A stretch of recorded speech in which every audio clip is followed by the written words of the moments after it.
Hey everyone, it's Andy from Petrolhead, and a little bit of tech video here for you. Now, the GoPro Hero 7 Black is brilliant. It's got stabilization, which for the sort of in-car videos I've done in the past, it's worked really well. The problem is, when I bought it, I did some research and everyone was saying you should use an external microphone, such as this video micro from Rode. So I bought one. So, what the article said was you've got to convert, because GoPro being GoPro, don't just stick a nice little 3.5mm socket on the side. So I bought this cable, which is one that actually got recommended on some blogs, and you plug it all together like that, and then when you go into preferences and you go down to input output, audio input NA. Now this is exactly the same whether, if you don't even have a cable attached. NA. Now the problem for me, and I hope this is what this video will help other people, is I did some research on the GoPro 7 and a few people said that the inputs for the audio, there was a problem with it, and this guy on his video got in touch with GoPro, returned it. And the problem for me is GoPro haven't really got the best customer service sometimes. And I sent some messages and never heard back, and I kind of gave up on the camera in a little bit. I started thinking I was going to go down the route of using my digital SLR a lot. Not that long ago, I was reading again and someone was having a rant about GoPro and this.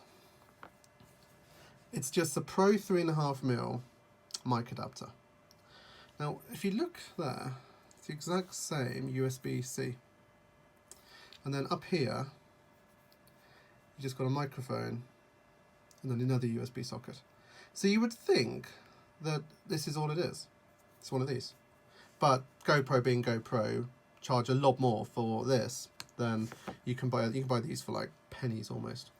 Anyway, as it happens, there's a digital handshake going on here, which is both highly frustrating, but it does mean there's nothing wrong with the camera. So if you plug this in,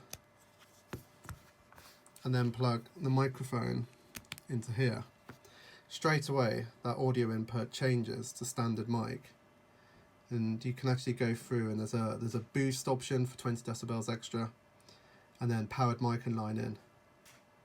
So you've got a situation where it works. And it just needed yet more money spent on GoPro stuff. So yeah, a little bit frustrating, but at the same time happy that I can use the GoPro of an external mic, because the windsock especially makes it really useful when it's windy, and I've got some events to cover this year that I want to share on the channel, so being able to carry this around is going to make life really good.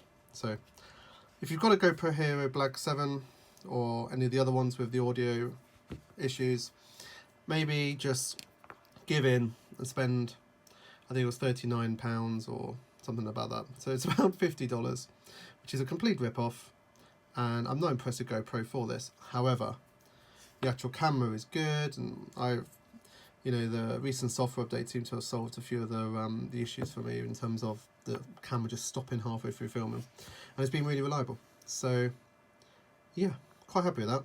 Say 40 quid has saved me having to buy a whole new camera, and this will do until I can justify £1,000 for one of the Sony cameras or something. So yeah, hope that helps. And if you have any interest in electric cars, please subscribe, and if you've enjoyed this video, please like. It'd be really much appreciated. Thank you very much. Goodbye.